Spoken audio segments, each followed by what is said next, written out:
Hi hello. तो बताइए कैसे हैं आप सब। आई होप आप सभी बहुत अच्छे होंगे। जैसा कि टाइटल से ही पता चल रहा होगा कि हमारी वीडियो क्या है। आज का टाइम ऐसा है कि हमें हर कदम पर एक मोटिवेशनल वीडियो स्पीच या किसी ऐसे बंदे की ज़रूरत पड़ती है जो हमें मोटिवेट करता रहे day by day by day by. आज का टाइम तो ऐसा है कि हम किसी एग्ज़ाम के लिए भी तैयारी करने जा रहे हैं, कुछ टाइम ने कर लिया है, कुछ नहीं हो पाया, तुरंत किसी के कानों में सुनने को कुछ ना कुछ मिल ही जाता है कि तेरे से नहीं होगा, इतने साल तूने बर्बाद कर दिया, ये कर दिया। तुरंत बंदा डिप्रेशन में, तुरंत अब उस डिप्रेशन से बाहर निकलने के लिए उसे एक वीडियो, एक स्पीच या किसी ऐसे बंदे की जरूरत पड़ेगी जो उस डिप्रेशन से उसे बचा के बाहर ले आए। या फिर वही मिडिल क्लास फैमिलीज़ में वही सास बहुओं के रोज़ का खाना पीना और कहा सुनी, उससे क्या होती हैं कि लेडीज़ जेंट्स उसी चीज़ों में अंदर ही अंदर मरने लग जाते हैं।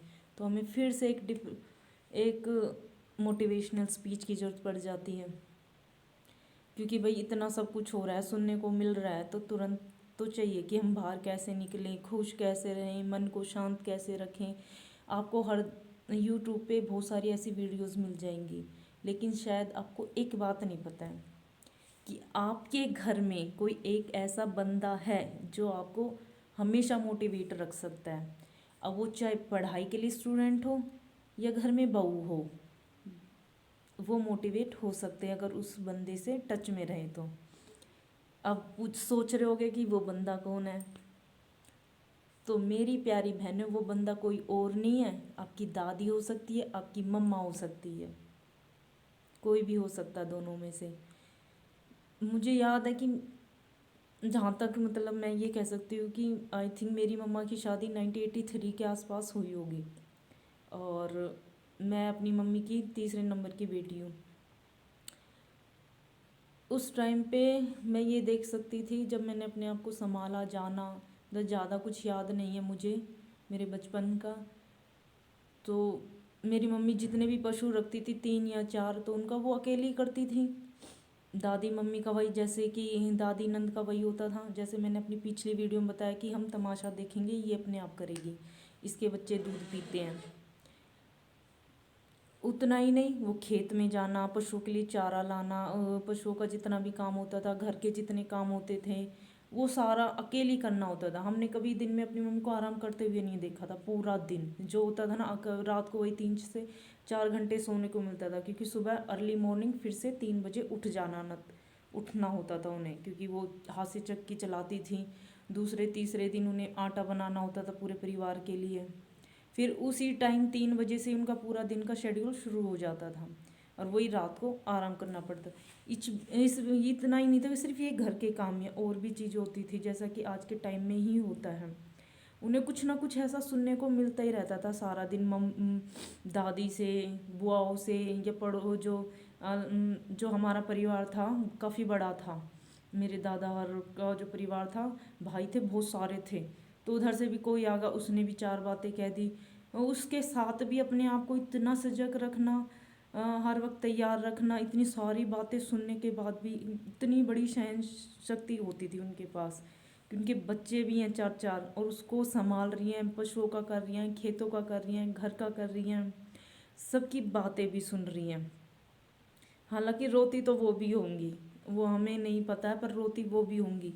आज जब हम उनसे बात करते हैं, या जब हमारे 2 छोटे छोटे बच्चे हैं उनके सामने जब हम उन अल्लाह अल्लाह अल्लाह करते रहते हैं, तो वो एक ही बात कहती है, बेटा ऐसे उस टाइम पर अगर हमारे ऐसे बच्चे होते या हम ऐसे रहते जिस तरह तुम रहती हो, इतना सोचती हो, विचार करती हो बच्चों के पीछे, तो हमारा जीवन क्या होता।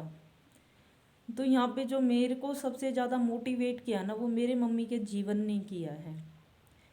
उन या फिर शादी के बाद मैंने अपनी दादी सास को देखा है, अगर उन्हें सुनती हूँ तो काफ़ी कुछ है वो जो बताती थी कि सारा दिन किस तरह वो लगी रहती थी, और ऊपर से सबके बात, मतलब बहुत कुछ है। और मेरी मम्मी को मैं आज तक भी देती हूँ, क्योंकि उनकी जो उस टाइम की हैबिट थी, वो हैबिट आज भी वही डेवलप है कि उन्हें आराम नहीं करना। दिन में सिलाई करने लग जाएंगी, पूरे घर का जो काम है वो खुद ही करती हैं। सिलाई करना है उन्हें, सिलाई नहीं आ रही है तो कुछ बुनने लग गई हैं हाथों से, ये भी नहीं आ रहा तो कहीं कुछ पता चल गया भाई ये काम आ रहा लेडीज़ के लिए, वो करने लग जाएंगी। मतलब अपने आप को बिजी रखना है।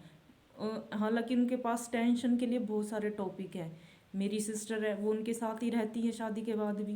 उनकी 2 बेटियां हैं, इतना सारा टेंशन है उनके ऊपर, लेकिन उसके बाद भी अपने आप को मेंटेन रखे हुए हैं। हालांकि इतना सारा जाहिर नहीं होने देती, किसी अपने आप को इस तरह बिजी रखती हैं, बिजी रखती रहती हैं, करें क्या। वक्त से पहले और किस्मत से ज़्यादा तो किसी को कुछ मिलता ही नहीं है। बस उन्होंने ये सोच लिया है कि क्या ही कहना किससे और किसको क्या सुनना है। तो मैं यहाँ ये कहना चाहती हूँ, अगर हम उन्हें जाने ना, उनके टच में रहें, उनसे बातें करते रहें, तो हमें ये जानने को मिलेगा कि आज के टाइम में उतनी टेंशन नहीं है जितने उस टाइम पे होती थी। हालांकि मैं ये कहूँगी कि फिर भी थोड़ी बहुत हैं, कहा सुनी बातें हो जाती हैं, मतभेद या कंपेयर करना है छोटे बड़े को, ये चीज़ें आज हद से ज़्यादा है। तो ये क्योंकि हम उस टाइम पे पढ़े हुए नहीं होते थे, हम इतने इतने पढ़ लेते हैं, तो हमें एक छोटी सी बात भी चुभ जाती है, और वो छोटी सी बात ही हमारे पूरे मेंटली जो प्रोसेस है ना उसको बिगाड़ के रख देती है। अब वो हमारा जो पढ़ा लिखा होना है ना वो एक साइड चला गया है, और जो छोटी छोटी बातें हैं ना वो हमारी सारी की सारी हम पे हावी हो चुकी हैं। इस वक्त क्या कर सकते हैं हम, मोटिवेशनल स्पीच सुनेंगे, वीडियोस देखेंगे, कोई आके हमें सजेशन दे जाता है कि जवाब देना सीखो, ये करना सीखो, वो सीखो। कहाँ तक ये सारी चीज़ें चलती रहेंगी। तो मेरा कहने का मतलब ये है कि अगर हम उन्हें जानने की कोशिश कर लेना एक बार, तो हमें ये पाएंगे कि उस टाइम से और इस टाइम को कंपेयर करें तो ये टाइम फिर भी एक बहू के लिए, एक बेटी के लिए थोड़ा तो, थोड़ा क्या काफ़ी ज़्यादा इजी हो चुका है। तो इतना मतलब हम टेंशन ना लेने की बजाय ये सोचे कि जब उस टाइम पे लेडीज इतना कुछ सह लेती थी कि हम थोड़ी थोड़ी चीज़ें नहीं सह सकते। ऑफ कोर्स सह सकते हैं, क्योंकि ये तो तय हो चुका है कि पुरुष प्रधान देश जरूर है हमारा, लेकिन औरतें ही घर में ना औरतों को जीने नहीं देंगी, ये बिल्कुल कंफर्म है कि वहाँ पे ना लगाती रहेंगी सुइयों सी ना, चुभोती ही रहेंगी चाहे जो हो जाए, उनको खुश नहीं रहने देना बिल्कुल भी। वो पड़ी हुई है, इसका भी उन्हें ताना सुनने को मिलना है।